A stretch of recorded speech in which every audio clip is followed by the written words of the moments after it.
Victor de Monchaux, bonjour et bienvenue sur BlockX.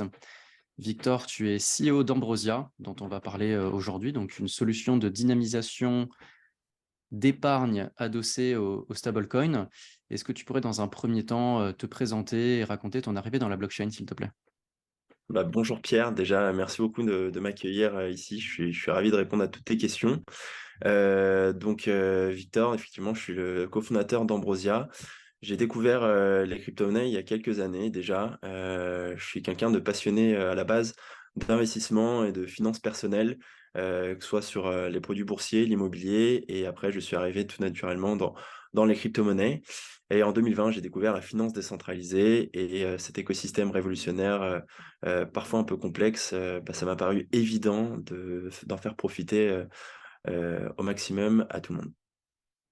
D'accord. Alors, est-ce que tu peux justement, enfin, pour mettre un petit peu de contexte, aujourd'hui, là, je crois que c'est sorti récemment, on a une inflation de 7,1% en octobre sur une année en France.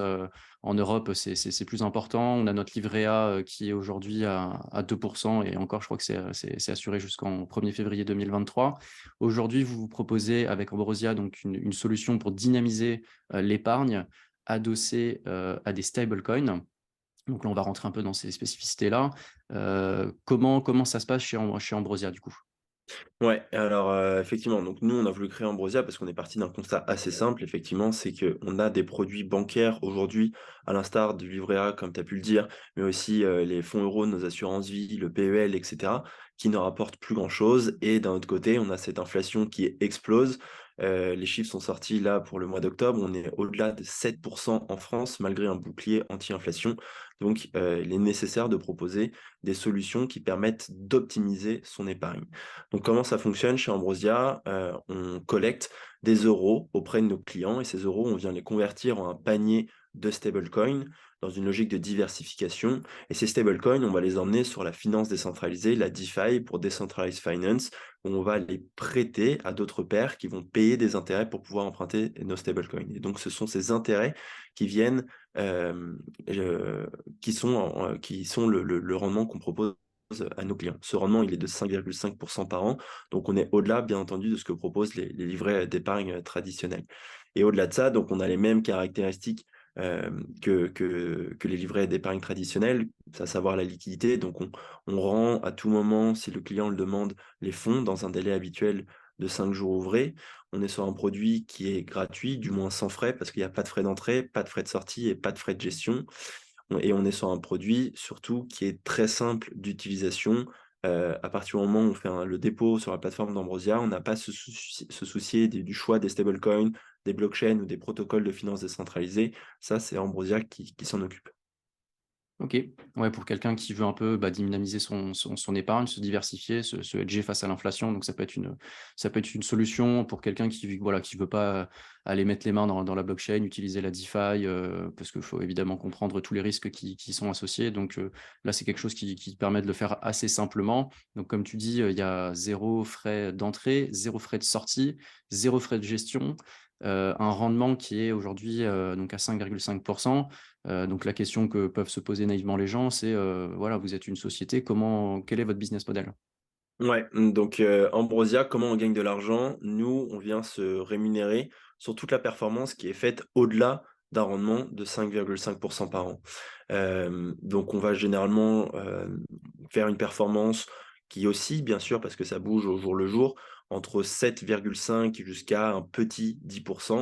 Donc derrière, on vient absorber l'ensemble des frais, qui sont associés à l'onboarding du client, à savoir son KYC, les frais bancaires qui sont pour le dépôt, mais également l'envoi vers notre fournisseur de liquidité qui permet de convertir les cryptos en crypto-monnaie. Et derrière, sur la finance décentralisée, on a de nombreux, euh, euh, ce qu'on appelle des gas fees, donc les frais qui sont liés à l'utilisation d'une blockchain.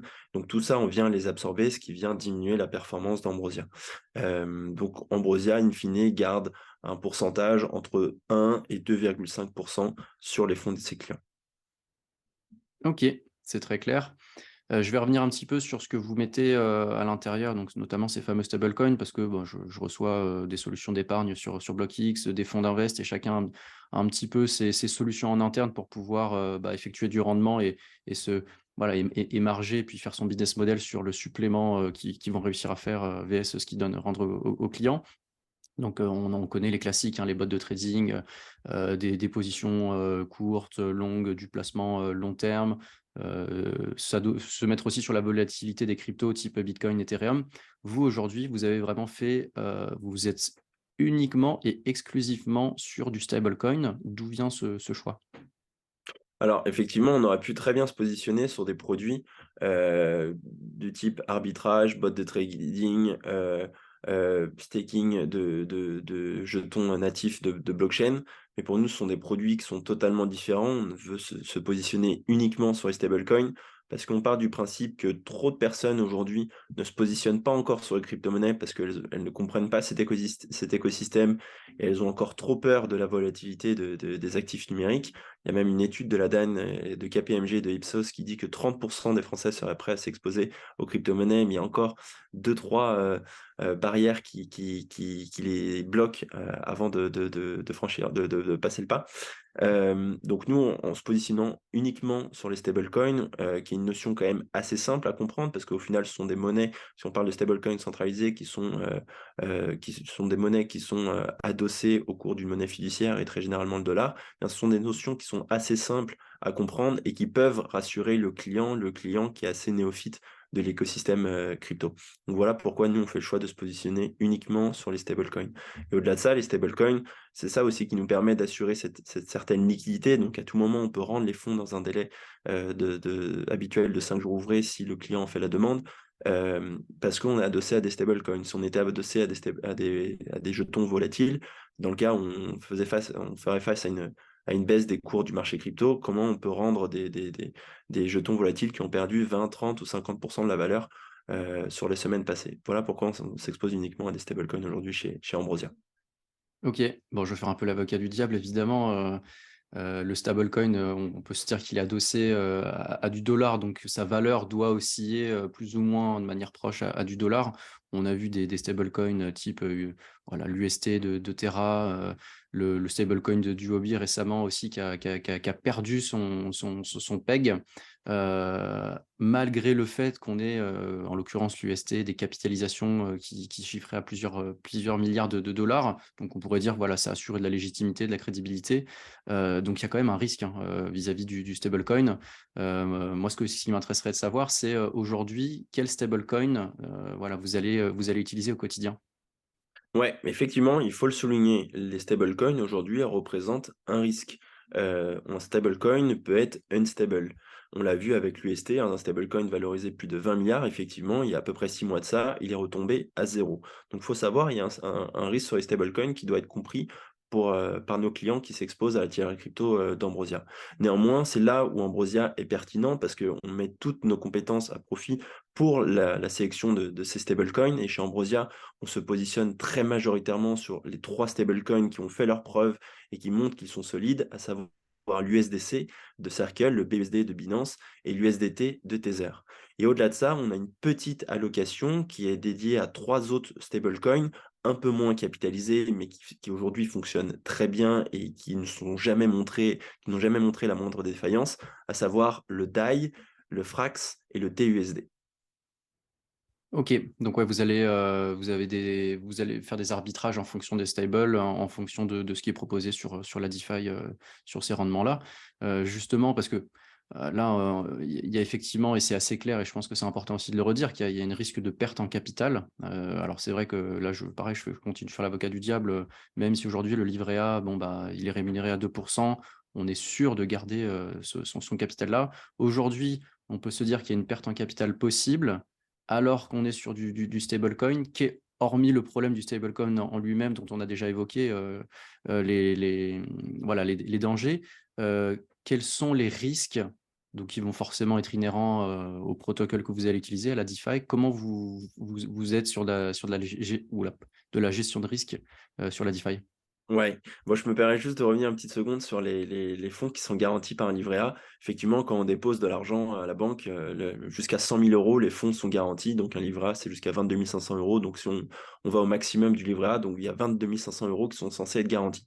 Néanmoins, dans un écosystème aujourd'hui qui est quand même qui bouge pas mal, et on peut voir avec l'inflation, la crise Covid, on ne sait pas si on l'a encore terminé, le conflit russo-ukrainien, etc. On se demande où est-ce qu'on va atterrir d'ici quelques mois, quelques années. Si on connaît un effondrement du système financier bancaire, je ne suis pas certain que l'État sera en mesure de garantir tous les dépôts des Français jusqu'à 100 000 €. Bon, personne n'a la réponse à la question aujourd'hui, mais je préfère quand même mettre les gens en garde face à ça.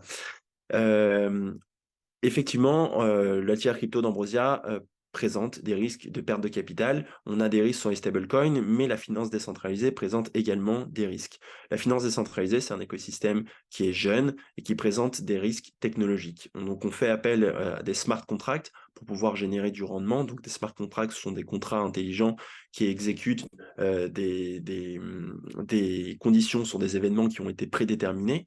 Ces smart contracts sont des lignes de code sur lesquelles sont stockés beaucoup de fonds. Et dans le monde, on a toujours des personnes malveillantes. Et dès qu'on parle d'argent, ça attire les convoitises de pirates informatiques, de hackers, qui vont venir essayer de dénicher quelles sont les défaillances sur ces différentes lignes de code pour pouvoir venir y voler les fonds qui sont stockés dessus. Et ça, c'est l'un des principaux risques de la DeFi. Et il faut une nouvelle fois qu'il soit compris par le client. Mais là, une fois de plus, c'est là où Ambrosia est pertinent, parce que Ambrosia va mener une étude précise de chacun des protocoles qu'il va utiliser pour déterminer si oui ou non on peut se positionner dessus, et si on peut se positionner dessus, combien de pourcents des fonds de nos clients on peut allouer à ce protocole. Donc c'est toute l'expertise d'Ambrosia qui est utilisée là pour utiliser les meilleurs protocoles de la DeFi au-delà du rendement qu'il propose.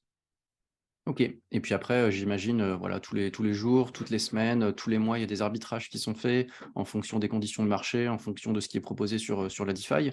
Aujourd'hui, est-ce que dans un souci de transparence, je ne sais pas si c'est des choses que vous allez pouvoir dévoiler aux clients, sur quel type de protocole vous êtes, en DeFi? Ouais. Alors la réponse que je vais te donner aujourd'hui, elle sera peut-être pas valable demain, parce que tous les jours, on va faire run un algorithme qui va nous préconiser une nouvelle allocation. Donc la DeFi, en fonction des liquidités et des rendements qui sont proposés, l'algorithme il va potentiellement nous proposer une allocation totalement différente de la veille. Mais si je te parle aujourd'hui à la date du lundi 7 novembre, eh bien, s'il fallait te donner quelques protocoles DeFi sur lesquels on est positionné, eh bien, il va avoir Convex, il va avoir Instadap, il va avoir Platypus, il va avoir StakeDAO, il va avoir une petite exposition à Uniswap. Mais potentiellement, cette allocation, une nouvelle fois, elle sera complètement différente demain. OK, et après ça, en termes d'arbitrage, vous le faites à la mano? Vous avez des algos qui font ça automatiquement? Comment vous faites? Ouais, donc on a un algorithme qui nous préconise une exposition tous les jours, tous les matins. On fait nos petites allocations s'il y a des modifications à faire, mais ces modifications aujourd'hui, dans une logique de sécuriser au maximum les fonds de nos clients, on préfère les faire nous-mêmes et les signer à la main. OK. Ouais, ouais, bah, de toute façon, c'est toujours le risque qu'il y a avec un bot, surtout quand il y a des grosses sommes d'argent qui sont sous gestion, qu'un bot, bah, que se craque, hein. C'est pas parce qu'il réussit 9 fois sur 10, s'il se plante la 10e, malheureusement, bah, c'est voilà, c'est malheureux. Par rapport à la clientèle, aujourd'hui, vous êtes principalement, orientés, pour des particuliers, c'est ça? Exactement, donc notre produit, il est déjà disponible, tout le monde est libre de déposer des liquidités sur la plateforme d'Ambrosia. Néanmoins, notre produit, là, il est uniquement disponible en B2C, c'est-à-dire auprès d'une clientèle, retail. Néanmoins, ça va très vite évoluer parce que dès demain, on a notre premier meet-up, d'initiation aux crypto-monnaies pour tous les conseillers en gestion de patrimoine et conseillers en investissement financier. Donc on a, pour objectif de commercialiser notre solution en B2B2C. Et également notre produit sera disponible en B2B, c'est-à-dire pour toutes les entreprises qui connaissent des excédents de trésorerie et qui aimeraient les faire fructifier. Néanmoins, on n'a pas vocation à communiquer, d'une manière importante dessus. Donc on va se concentrer majoritairement sur le B2B et le B2B2C. D'accord, ouais, il y a plusieurs étapes. De toute façon, c'est pas possible de scaler sur tous les niveaux. Après les particuliers, c'est vrai, comme tu disais, ils sont assez enclins. Il y a déjà des études, des sondages qui ont été faits, donc je crois que c'est 8 qui en détiennent, 30 qui souhaiteraient s'y exposer. Donc on sent qu'il y a une volonté. De toute façon, bah, les gens, voilà, sont pas bêtes, ils se renseignent quand même sur ce qui se passe, sur l'effet de l'inflation, de la perte du pouvoir d'achat, donc il faut réussir à se hedger par rapport à tout ça. Il n'y a pas que les crypto-monnaies, mais ça fait partie des solutions qui sont quand même pertinentes, aujourd'hui. Et puis après effectivement, bah, d'aller chercher, enfin là, moi je parle pour des particuliers, mais demain, que ça soit, bon, bah, des grands comptes, donc des particuliers grands comptes, mais aussi, voilà, des sociétés qui ont des trésoreries qui sont, en euros, en dollars et qui veulent pouvoir aussi se hedger par rapport à ces baisses-là. C'est tout à fait pertinent, voilà, sur du court moyen terme, de pouvoir, bah, avoir recours à ce type de solution chez Ambrosia, ou autre, pour pouvoir allouer une petite partie de sa trésorerie, la faire fructifier correctement. OK, bah, c'est super, super intéressant. Il y a pas de billet d'entrée, donc il y a pas de frais, ça on est d'accord, mais il y a pas de ticket d'entrée où il faut investir une somme minimum? Alors, il faut savoir qu'aujourd'hui, si on se présente sur la plateforme d'Ambrosia, on a mis un ticket d'entrée, de 1 000 €. Donc, effectivement, c'est une somme qui est, conséquente pour, beaucoup de Français. Mais nous, ça nous permet de nous roder en limitant le nombre de clients, donc d'établir des process, de plus en plus forts au fur et à mesure de l'évolution d'Ambrosia. Mais très prochainement, le ticket d'entrée va passer à 500 € avant, plus tard de descendre à 100 €. Mais d'ici quelques semaines, on va passer, sur un ticket d'entrée de 500 €. OK. Par rapport à toute la crédibilité, d'Ambrosia, bah, effectivement, vous avez obtenu, le statut de PSAN auprès de l'AMF. Comment ça s'est passé? Ça a été compliqué? Ça a été long? Comment ça se passe? Ouais, donc le statut de PSAN, donc on a obtenu un enregistrement en tant que prestataire de services sur actifs numériques. Une nouvelle fois, c'est un peu le saint graal pour tous les acteurs, crypto français qui veulent exercer ce type d'activité. On n'en compte pas beaucoup en France, du moins à l'échelle mondiale. Il y a 50 un peu plus de 50 sociétés qui ont obtenu, cette accréditation. Donc ça reste encore une petite niche aujourd'hui. C'est un processus qui est assez long. Nous, ça a pris presque 1 an. On a fait le choix d'internaliser tout cet accompagnement juridique et réglementaire parce qu'on s'est associé avec un avocat en droit des affaires. Donc chez Ambrosia, on a aussi cette compétence pour toutes les problématiques juridiques et réglementaires qu'on peut prendre, directement, et les traiter, assez rapidement. Mais effectivement, l'enregistrement PSAN a été, une épreuve, vraiment chronophage pour nous. Et de toute façon, pour vos types de prestations, passage obligatoire pour pouvoir, enquiller, sur la suite, quoi. On peut pas se prétendre, d'être une solution de dynamisation, d'épargne et de faire des conversions, euros, dollars, crypto, sans avoir, cet enregistrement-là. Donc, aujourd'hui, ouais, comme tu l'as dit, hein, il y en a encore très peu et puis, voilà, c'est long, c'est chronophage, et puis, vous avez collaboré, alors vous avez le soutien, vous êtes backé par le Binance Labs, c'est ça? J'ai vu? Exactement, donc Binance est notre incubateur, mais aussi notre investisseur sur la dernière levée de fonds qu'on a pu faire, sur lequel on ne communique pas aujourd'hui sur le montant, on n'a pas rendu public, mais on a fait notre première levée de fonds en Précide, avec Binance. Donc on a incubé, chez eux, à Station F, sur la première session de start-up qu'ils accueillent à Station F, et on est fiers de faire partie des 2 startups françaises qui ont rejoint ce batch-là. Donc, effectivement, c'est quand même un gage de confiance d'être backé par Binance aujourd'hui, qui est, le plus gros exchange de crypto-monnaies au monde en termes de volume, quotidien. Ouais, et puis c'est pas, ouais, voilà, c'est pas anodin d'avoir déjà leur soutien, derrière et puis, on voit qu'ils sont, de plus en plus enclins, bah, forcément, bah, à investir et puis à donner des coups de pouce, financiers et plus, sur, des sociétés, françaises. Donc c'est assez récent, hein, ça je sais pas vous quand est-ce que ça s'est passé, toute cette sélection, avec, Binance?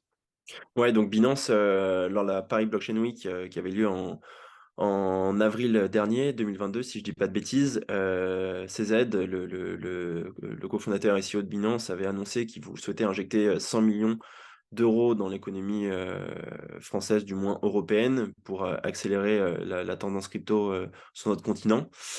Il a ouvert directement dans la foulée l'incubateur à Station F, et tout ça c'est accompagné de leur enregistrement PSAN. Donc on sent que vraiment Binance, met le pied sur l'accélérateur en France et plus particulièrement à Paris pour développer, tout l'écosystème, crypto. Ouais, on a vu Binance, on a vu crypto.com, je pense que c'est les premiers dominos qui tombent et je pense que c'est bien, Je crois que c'était Sam Bankman-Fried qui disait que là, il n'y avait pas de place plus centrale que la France, alors on va dire en Europe, hein, évidemment, mais pour que ça puisse se développer et puis pour qu'on puisse devenir le hub européen. Donc c'est quand même des très bonnes nouvelles. Sur le dernier sujet de la fin, je voudrais t'emmener un petit peu sur toujours cette histoire de perte en capital sur les 5,5%. C'est vrai qu'aujourd'hui, bon, moi, je me dis naïvement, je suis un gars lambda, de me dire, bon, j'ai 2% où je suis sûr de dormir sur mes deux oreilles, de les retrouver le lendemain matin, ou j'ai 5,5 qui est un petit peu plus, mais voilà, où je peux avoir une réelle perte en capital. Est-ce qu'on pourrait imaginer dans le futur un système à deux volets, à deux options, où par exemple, celle qui existe aujourd'hui est toujours d'actualité, mais une autre où on va venir plugger une assurance, par exemple, avec effectivement l'assurance va avoir des coûts, donc à 3%, à 3,5% annualisés, pour pouvoir s'assurer contre voilà, des DPEG, des pertes ou autres. Ouais, je me permets juste de revenir sur les risques de la tiers crypto d'Ambrosia, rémunérée à la hauteur de 5,5% par an. Effectivement, il y a un risque de perte de capital, mais chez Ambrosia, on vient vraiment écraser au maximum ce risque pour le ramener le plus proche des zéros. Donc on peut considérer quand même que le risque de perte de capital est très faible. Mais néanmoins, pour des raisons, juridiques et réglementaires, on est obligé de l'exposer, auprès de nos clients.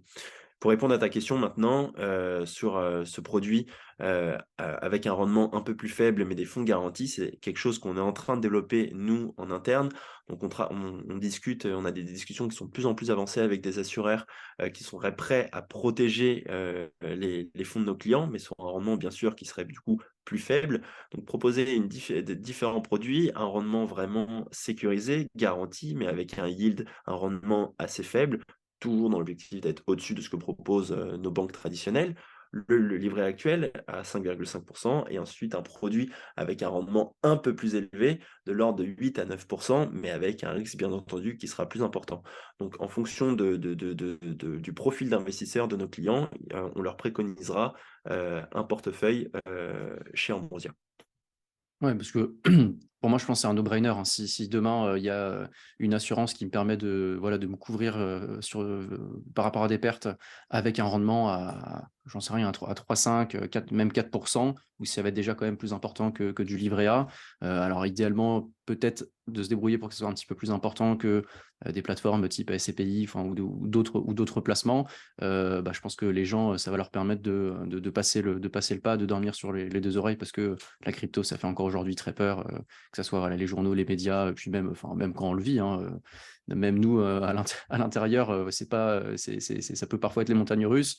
Donc voilà, pour quelqu'un de lambda qui veut pas trop avoir ça derrière la tête, je pense que ça peut être des très bonnes solutions. Est-ce que demain, sous réserve que les marchés repartent, donc on va dire voilà, court, moyen terme, que ça arrivera quand ça arrivera, est-ce que ce serait envisageable d'avoir un rendement supérieur à 5,5 pour la clientèle? Ouais, bien entendu, les rendements qu'on génère sur la finance décentralisée sont dépendants, de si les marchés sont haussiers ou baissiers. Depuis plusieurs mois, les marchés sont baissiers, donc on est sur un taux, qui est de 5,5. Néanmoins, si on repart sur un marché haussier, je pense pas que ça arrivera demain la veille, mais potentiellement d'ici 2 ans ou 3 ans, on sera en mesure d'augmenter ce taux, au-delà des 5,5 qu'on propose aujourd'hui à nos clients. OK. Si jamais demain, alors ça prendra probablement du temps, mais pour moi ça me paraît aussi inévitable, on a des grosses, voilà, on a des grosses institutions, des banques, des fonds d'invest qui commencent à venir, vraiment proposer ce type de service-là. Donc avec, vraiment, toute l'assise, de crédibilité qu'ils peuvent avoir, leur carnet de clients. Puis je pense que ça rassure aussi, des gars lambda de mettre son argent dans une grosse société, qui a beaucoup d'historique VS, des solutions, des initiatives qui viennent d'arriver. Comment vous allez pouvoir vous positionner par rapport à ce type d'organisme-là? Si un Ouais. jour ça arrive? Alors, il faut savoir qu'aujourd'hui, le système bancaire traditionnel est encore très, très, très hermétique aux crypto-monnaies. Hem, Nous, pour vous faire un simple dépôt de capital, il y a un peu plus d'un an qu'on a voulu créer la société, on a dû rencontrer plus de 30 banques. On a finalement atterri à la Société Générale qui a fait le choix nous virer, tout simplement, quand on a obtenu le statut de PSAN. Donc petit clin d'œil à la Société Générale. Donc il y a très, très peu de banques aujourd'hui qui sont ouvertes à la crypto-monnaie, et ça va pas les changements ne vont pas se faire, de suite. Mais je pense qu'ils finiront un jour par y arriver, peut-être d'ici 3, 5, 10 ans, je ne sais pas, mais c'est une possibilité qu'ils se positionnent un jour sur ce type de produit. Si c'était le cas, je pense que le plus simple pour eux, ce serait tout simplement de racheter une société qui a l'expertise, et des process déjà bien en place, plutôt que développer eux-mêmes, une solution, en interne. OK, je pense que de toute façon, ça sera inévitable à un moment ou un autre pour eux s'ils veulent pas perdre, davantage de clients une fois que, bah, toutes ces initiatives-là qui sont en train de naître, se seront bien assises, et seront, vraiment crédibles, voilà. Bah, on va arriver sur la fin de l'interview. Victor, pour un petit mot de la fin éventuellement, voilà, en termes de roadmap, est-ce que vous avez des choses à annoncer, pour 2023, pour la suite, des ambitions, comment se Ouais, donc on est en train de développer, une nouvelle solution où pour nous l'objectif ça va être de mettre, l'humain, au cœur d'Ambrosia, la famille au cœur de solutions, d'épargne crypto. On n'en dit pas plus pour le moment, mais je vous invite à suivre Ambrosia de près.